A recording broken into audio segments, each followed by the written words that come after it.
देशी बनावटीचे पिस्तूल बाळगणाऱ्या आरोपीस पोलिसांनी अटक केली।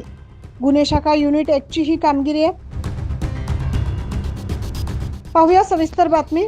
बुधवारी 31 जानेवारी रोजी गुन्हे शाखा युनिट 1 चे कर्मचारी प्रवीण वाघमारे आणि प्रशांत मरकट यांना नाशिक येथे एक व्यक्ती गावठी बनावटीचे पिस्तूल म्हणजेच कट्टा आणि जिवंत काडतुसे विक्री करण्यासाठी येणार असल्याची गोपनीय माहिती मिळाली।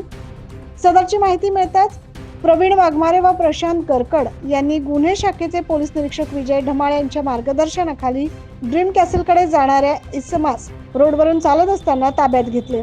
अरुण दिगंबर बिडकर असं या इसमाचे नाव आहे। पोलिसांनी त्याच्याकडून 30,000 रुपयाची देशी बनावटीचं पिस्तूल आणि एक जिवंत काडतूस हस्तगत केले।